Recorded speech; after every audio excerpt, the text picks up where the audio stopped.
I've been dreading this day for a long time. Today, we will be going over how to speedrun the infamous level, Murder of Crows. Aside from Devil, this is probably my most anticipated tutorial. For those that don't know, Murder of Crows is notorious for its RNG, specifically the Raymond spawn. Raymond is the only target in the entire game that can spawn in 3 completely different locations. 2 of them suck, so that gives us, at best, a 33% spawn rate. It might not sound too bad, especially compared to some other games, but I swear, unless you've run Blood Money before, you have no idea how frustrating this level is. That's how it got its nickname, Murder of Runs. Oh, and by the way, as we're about to go over, even if you do get the spawn, it's not like the rest of the level is a cakewalk. You still have to execute.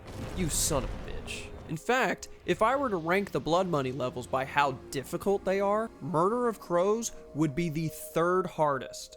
But that's why I'm here, to guide you all step by step to make this monster of a level a little bit more manageable. Here's the idea. There are 3 targets that we have to kill, but we also have to get the diamond briefcase for this category. And just like in A New Life, we can't just kill the Red Bird because he isn't a target. However, unlike A New Life, there isn't an easy way to take him out with an accident. The plan is to spook the Red Bird at the start to get his ass moving, conveniently in the direction of the targets. We can do this by shooting close to his feet, like we did in Curtains Down, but we have to avoid witnesses. So here's how you do that. As soon as you skip the cutscene, take out a coin and throw it at the wall. Then, go to this corner, take out your silver baller, and shoot near the bird's feet. If successful, he should run straight out the door. A few tips I have for this trick: don't shoot your silver baller too quickly after throwing the coin, because that'll give you a witness. You have to give the coin time to take effect. Also, be careful not to panic this NPC,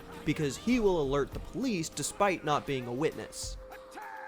After shooting, put the silver baller away and run outside. Now is the real hard part. Look up to this balcony. This is where we see if Raymond is there, or at least if the doors are open. If they're closed, he didn't spawn there. So the only choice is to restart the mission and try again. As far as I or anyone else knows, there is no way to manipulate the RNG. The plan is to kill Raymond with a mine. However, this is easier said than done, because it's gonna take a little bit more than just a lob up there to kill him. The only 2 ways to get a guaranteed kill are to throw the mine into the room itself or to perch the mine onto the railing.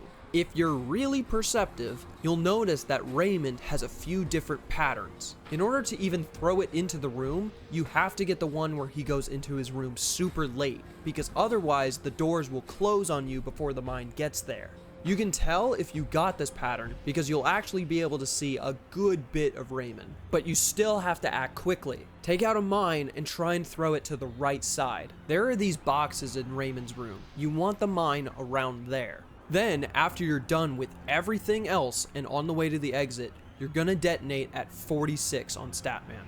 This is a good time to bring up that Raymond is on a global timer. He patrols between 2 spots. 46 is a time where he is guaranteed to be idle in this corner, and also late enough that we can escape before the cops find his body. As for his other position, there's a fairly decent window of time that we have to get him, but it requires the other setup, which you'll likely be doing most of the time.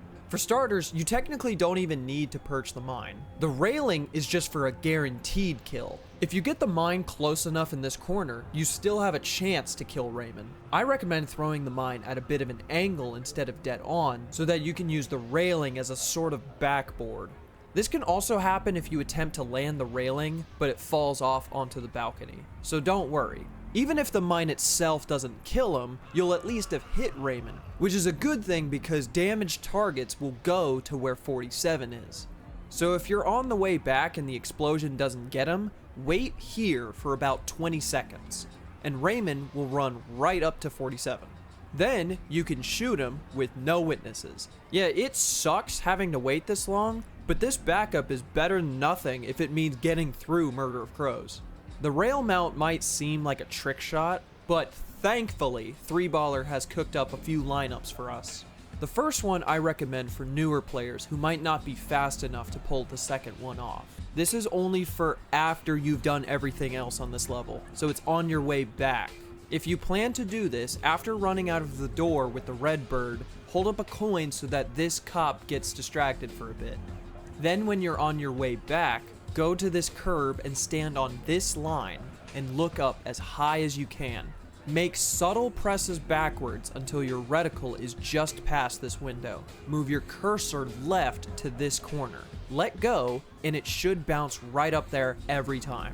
From there, head to the exit and detonate by at least 102 on Statman. The next lineup is more difficult because it requires you to do it quickly, because we can't let the red bird run too far ahead of us. What you want to do is run out to the end of this yellow window, making sure that you're against the wall, then pivot while winding up your mine to throw, then look up to the roof. They're kind of hard to see, but there are these little white notches up top. You want your reticle to be above this. Throw, and you should get the rail mount virtually every time. Yes! Let's go. We need to do this quickly because the next step is the red bird.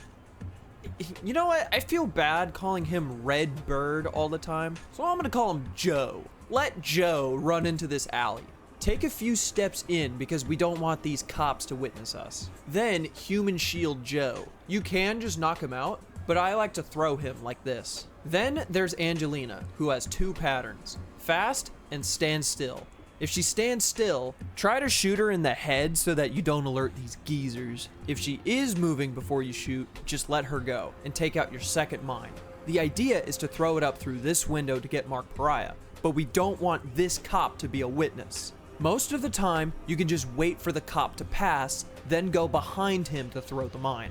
For the throw itself, there's really nothing to it. I'm really sorry, but if you can't make this throw, what are we even doing here? So now we have two mines out, but since we're out of range of the Raymond mine, detonate the pariah one first while running back to Joe. If you got fast Angelina, now's the time to shoot her. Thankfully, she does not find Joe's body, and the mine explosion will prevent the cops from finding Angelina. Then, take the detonator back out and blow up Raymond's mine and pick up the briefcase. If you succeeded, congrats, because all you gotta do now is leave. If you're waiting for Raymond to come out, or if you're doing the other rail mount, go ahead and do that at this point. If you didn't do all of those steps exactly right, don't panic and don't restart. This is something that's really difficult for me to explain, but this is the first mission that will likely require a lot of improvisation and backups, because it's not going to be so simple every time. Being able to salvage botched attempts is what separates higher skilled players from the novices. For such a short level, there's a lot to it. Speaking of, this should get you around a 50-something second time, maybe a little slower with the other rail mount, but anything under a minute is fantastic. Thankfully, the next couple of levels are not as bullshit as this one, so we're gonna have a fun time with those. The next episode's gonna be a bit of a doozy, so I guess you could say, you better watch out.